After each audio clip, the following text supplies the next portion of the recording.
This is not a story about political theory, nor is it a nostalgic look at the lingering ghosts of the Cold War. This is a story about biology, the cold laws of thermodynamics, and the brutal, irreversible math of institutional entropy. By the second quarter of 2026, Cuba has entered a state our analysts categorize as humanitarian zero. This is the precise tipping point where the metabolic functions of a modern state, electricity, sanitation, and logistics, cease to operate as a coherent system and begin to fracture into localized chaos. For the 11 million people living on the island, the first sign of this collapse was not a decree from the Palace of the Revolution, nor was it a headline in the state-run Grandma. It was a sensory shift. In the 35-degree heat of a tropical Havana afternoon, the air itself has changed. The vibrant, salty scent of the Caribbean has been replaced by the heavy, sickly sweet stench of 15,000 tons of uncollected waste. This is what happens when a nation's fuel supply is severed. Without diesel, the hydraulic systems of the city's waste management are paralyzed. The fleet of Japanese and Soviet-era garbage trucks sits idle in grease-stained depots, and the streets have been surrendered to the only species that truly thrives in a power vacuum: the rats. By March 2026, the spread of leptospirosis and gastrointestinal disease has turned a long-standing geopolitical friction into a desperate race for biological survival. To understand why the lights are never coming back, we have to look past the propaganda and into the metabolic trap that was meticulously constructed 60 years ago. Cuba's survival has never been an independent achievement. It has been a miracle of external subsidies. The island's energy grid is a fossilized anomaly in the 21st century. 84% of its total electricity is generated by burning fuel oil. To put that in perspective, the global average for oil-based power is roughly 1.4%. Cuba is nearly 60 times more dependent on a single, volatile commodity than almost any other industrial nation on Earth. For the leadership in Havana, oil was never just fuel, it was a political umbilical cord. During the Cold War, the deal was simple. Moscow provided a life support system of discounted crude in exchange for a strategic outpost 90 miles from the American coast. When the Soviet Union disintegrated in 1991, Cuba's economic output fell by 35% overnight. This was the first special period, a decade defined by mass caloric deficits and the total contraction of industrial life. But the regime survived because a new patron emerged in the form of Hugo Chavez. The Venezuelan arbitrage was a masterpiece of ideological synergy.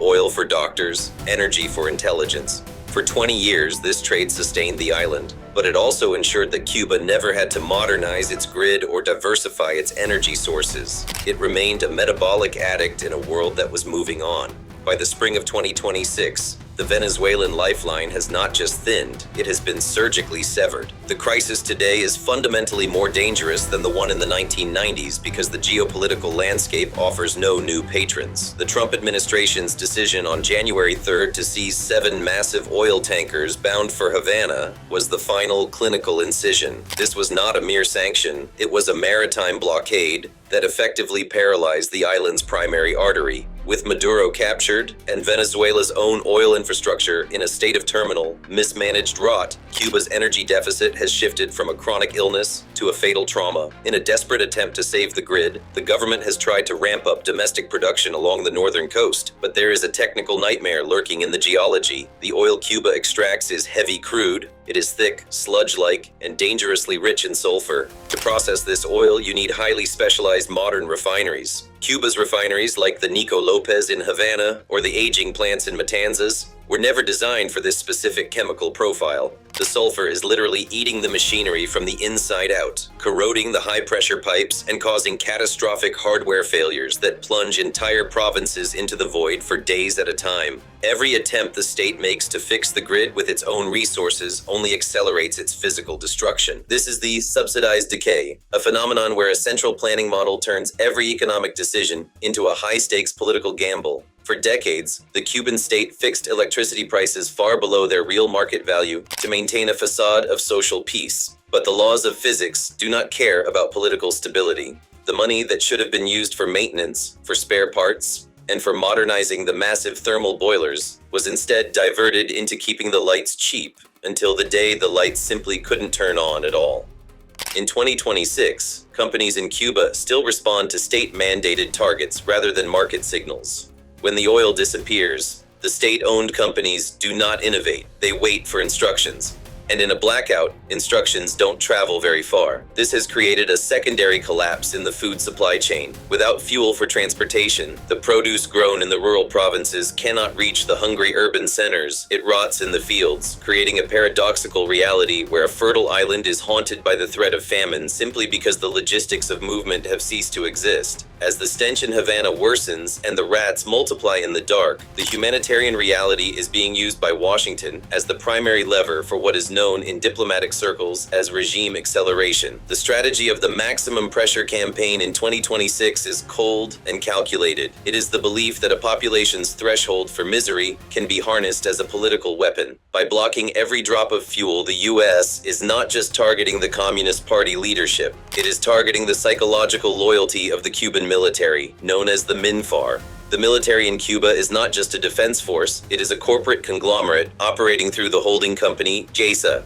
They own the luxury hotels, the tourism boards, and the logistics networks. But a general's loyalty is tested when he returns home to a family living in the darkness of a disease-ridden street, where the water pumps have failed and the medicine in the refrigerator has spoiled. The socialist contract, the promise of basic security in exchange for total obedience, is being torn apart by the reality of the rot. The goal of the 2026 blockade is to force a decoupling, to make the cost of supporting the old guard higher than the personal risk of a military-led transition. The prognosis for the remainder of 2026 suggests a three-stage endgame for the oil-dark island. The first stage is systemic exhaustion. The internal security apparatus, the very men tasked with suppressing dissent, will eventually run out of the fuel required to move troops and maintain a presence in the distant provinces. Power will begin to localize, and the central government's reach will shrink until it only covers a few blocks around the palace in Havana. The second stage is the migration pressure. As conditions become biologically unbearable, the state may facilitate a massive, desperate exodus toward the Florida coast, using thousands of human lives as a final bargaining chip to force an international humanitarian intervention. The final stage is the controlled implosion, a moment where a younger tier of the military junta, seeking to preserve their own wealth and safety, removes the ideological hardliners and offers a market-oriented transition in exchange for the immediate restoration of the oil flow from the north. The deep tragedy of this moment is that the Cuban people have become the collateral for this geopolitical game. They are trapped between a government that interprets blackouts as a heroic act of resistance against economic warfare and a superpower that views their daily misery as a strategic opportunity for a regime reset. While Washington plays to domestic voters in Florida and Havana rallies the aging symbols of the 1959 revolution, the actual city of Havana is being reclaimed by the silence of the void. The infrastructure is failing not because of a single war, but because of decades of deferred maintenance and the slow creep of institutional entropy. Yet even in this clinical anatomy of a collapse, there is one variable the data cannot fully capture. People often say that in Cuba, the music is the only thing that keeps you alive. It is the one commodity the state cannot ration and the sanctions cannot touch.